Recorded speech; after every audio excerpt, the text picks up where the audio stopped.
when we are in protection mode, there are certain hormones that are favored. And so the two hormones I want you to consider are cortisol and insulin, those two hormones. And those two hormones are always going to favor fat storage. Are you ready to bring your dream body and health into life, but just can't seem to keep the motivation going?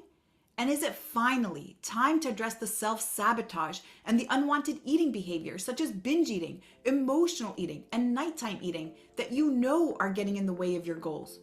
Do you ever wonder what it would take for you to feel in control of your rituals so that you can stay consistent and see results?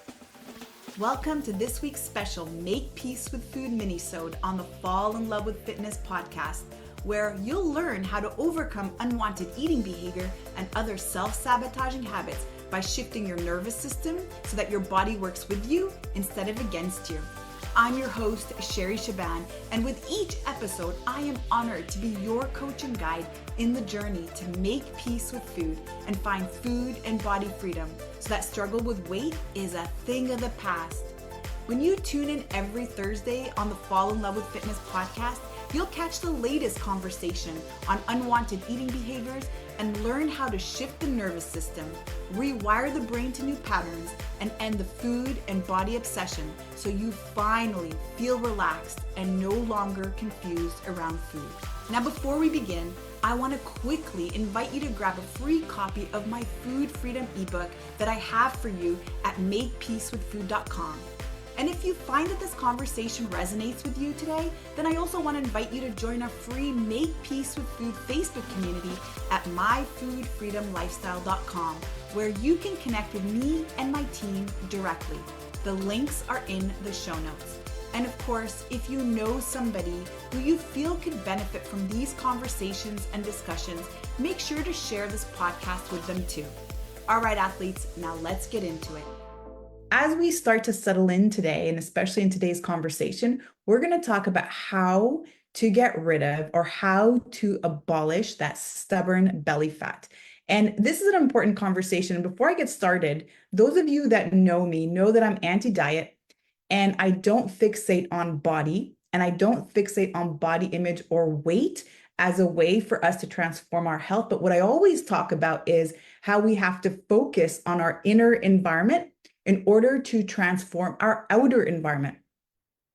Because our physical body is a direct reflection, it's an outward reflection of our internal environment.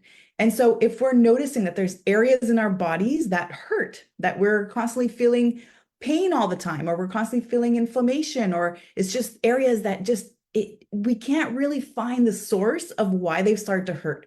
Or there's other areas in our body that just does not respond to nutrition or just does not respond to lifestyle changes. It just feels like there's that stubborn area. So this is now where we have to take a deeper look and stop thinking about all these physical things that we're doing. And in fact, turn our attention and our focus onto our inward environment. So what is going on inside internally? And this is the root of all the conversations I have with you here, because the root to all of that internal struggling, all of that internal noise that ends up becoming that outward reflection of the physical body is the nervous system. Now, something that I've learned long ago when I was studying osteopathy and when I was really deep diving and learning about the body is the impact of hormones, not only on the ability for us to either store more fat or to be able to burn more fat, but also how it specifically favors certain areas of the body.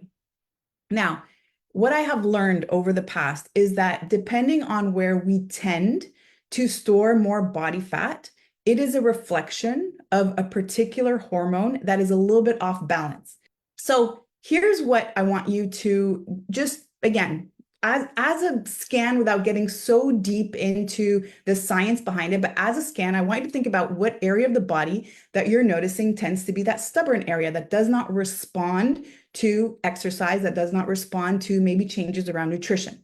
And again, we're moving into this topic in an anti-diet approach. We're not going to focus on eat this and don't eat that. What I want you to think about is that internal environment. The internal environment, which we are referring to, is the nervous system, which impacts the hormones. Now, let me do a quick synopsis of the nervous system, and then we're going to come right back to that stubborn belly fat that we're always talking about, that we're always trying to find ways to somehow get rid of or somehow focus all of our attention on.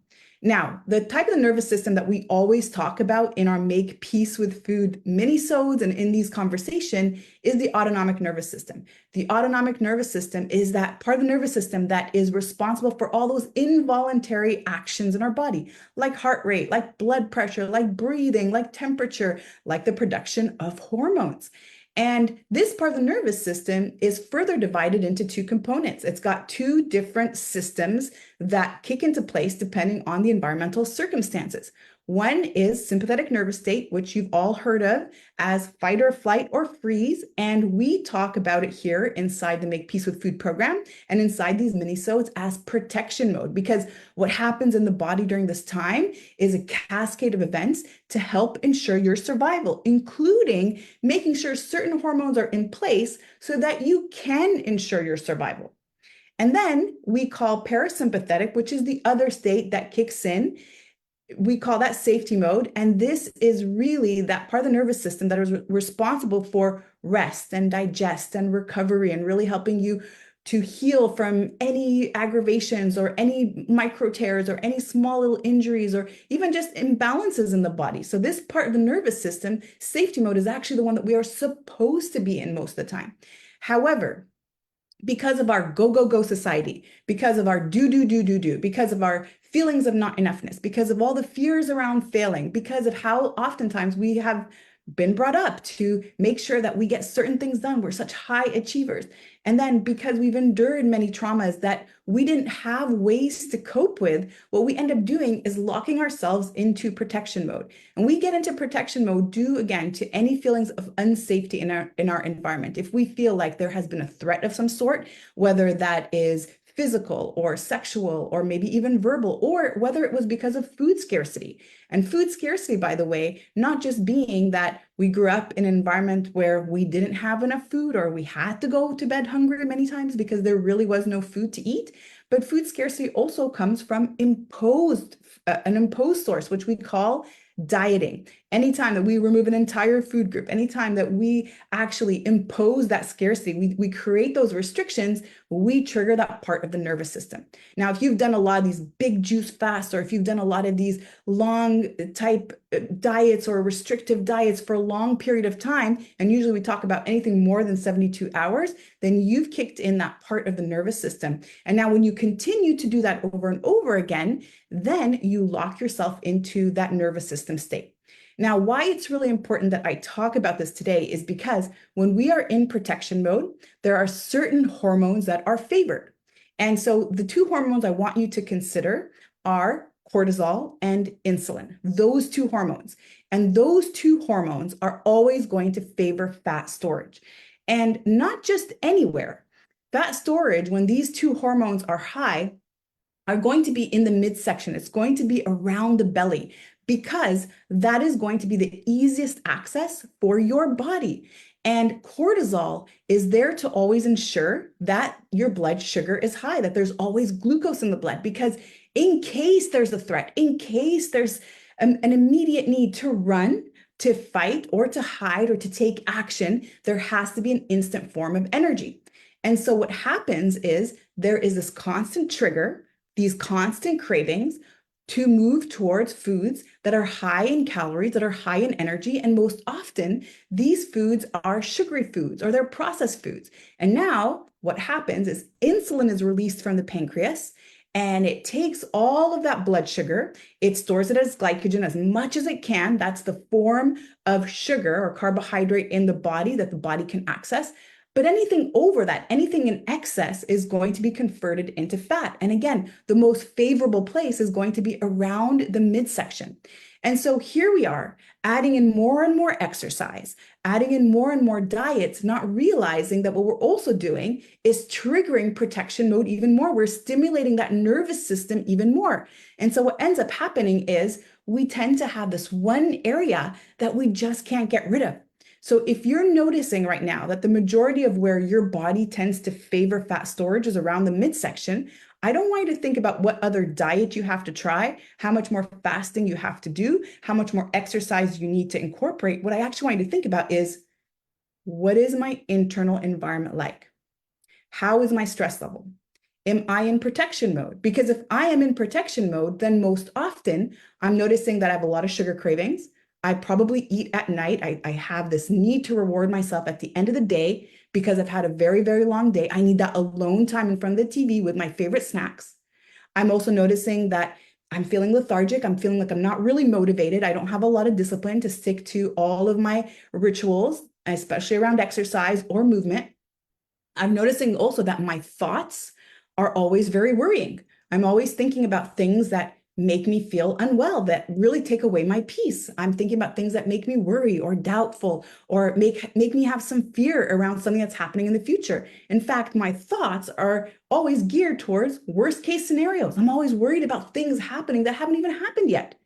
And I'm also oftentimes thinking about things that have happened in the past.